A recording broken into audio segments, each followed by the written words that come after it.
村民们正在用木片刮着地上的白色晶体，这是一份只有女人才能从事的工作。女人们正在收集的白色物质是盐，在西藏东部的芒康县盐井乡，澜沧江从这里奔腾而下。眼前这些层层叠叠好似梯田一样的建筑，便是村民们的盐田。他们正在采集的正是已经晒好的盐。在距离海岸线几千公里的深山中，能发现盐田，的确有些不可思议。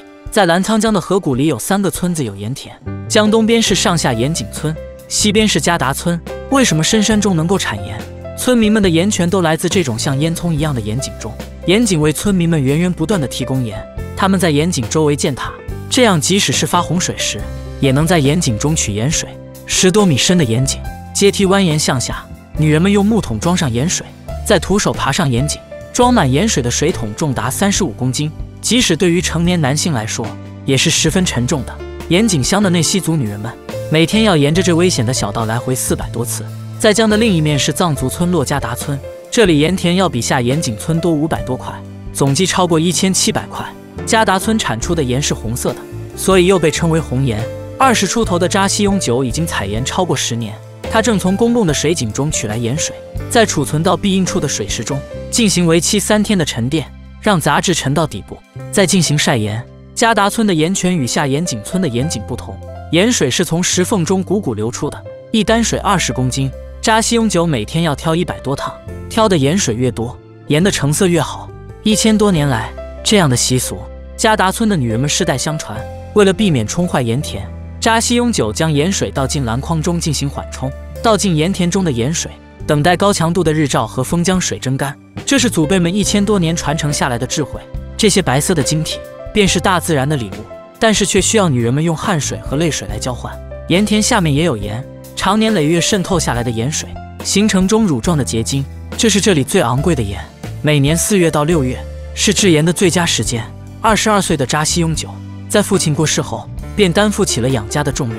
扎西永久拥有16块盐田，一天可以收获50公斤盐。在下盐井村，人们开始忙碌起来。在4到6月，他们每天都可以收获3次。第一次收获的盐质量最好，叫桃花盐，供人食用。第2次和第3次的分别叫2道盐和3道盐，可以用来喂牲畜。现如今，成色不好的3道盐，村民们会放回自己池塘里溶解再提纯。芒康县也是茶马古道途径西藏的必经之路，盐产量每年超过500吨，通过罗马队运往全国各地。在远古时代，这里曾经是一片汪洋大海，由于地壳运动，海水也随之变成地下湖泊。村民们可以通过这些盐井取之不尽，用之不竭。扎西永久正在修理他的盐田，帮助他干活的都是女性，即使是背泥土这样的重体力活，男人们也不会来参与。那为什么女人们不会产生抱怨呢？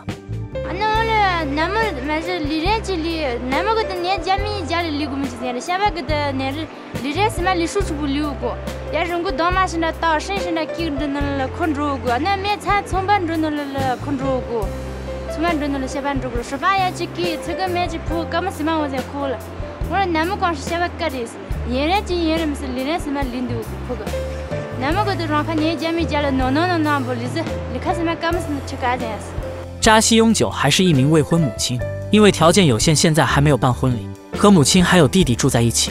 除了盐田，他还需要种植小麦。他正在垒麦田的地，勤劳是刻在他们骨子里的基因。在芒康县的格拉村，这里被群山环抱，村民们靠养殖牲畜为生。这里一直隔绝到1950年才被发现。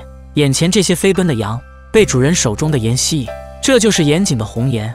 牲畜需要的盐分远超人类，所以盐也是牧民们不可或缺的物资。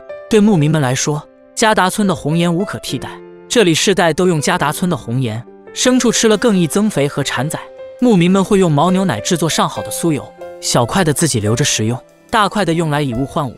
第2天，他们赶着上百头牛上路了，打算前往加达村换取食盐。一路上，他们要翻越许多座5000多米海拔的高山。在高海拔地区，天气转瞬即变，小雨瞬间变成了冰雹。他们此时无处可躲，只能赶着牛群继续前进。虽然天气恶劣，电闪雷鸣，但也没能让这个10岁的小孩有半点退缩。第2天一早，他们归拢马和牛群，喂食盐。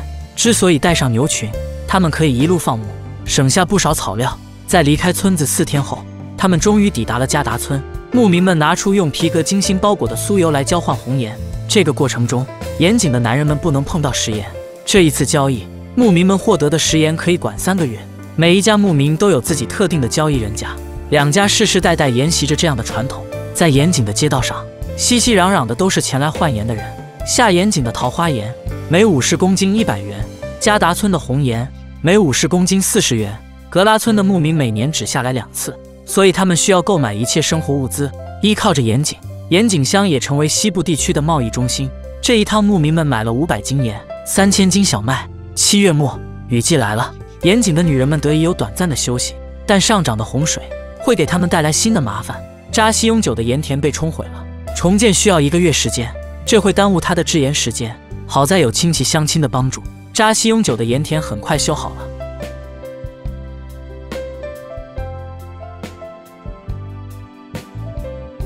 这样的情况，扎西永久每年都会遇到，这是这一季的第1次收获。尽管质量不好，但扎西永久也格外珍惜，因为每一粒盐都意味着能换来重要的生活物资。弟弟和未婚夫用骡子驮上盐，男人们的责任就是负责卖掉它们。路途遥远，男人们要走上10多天，为了换来比本地更多的粮食。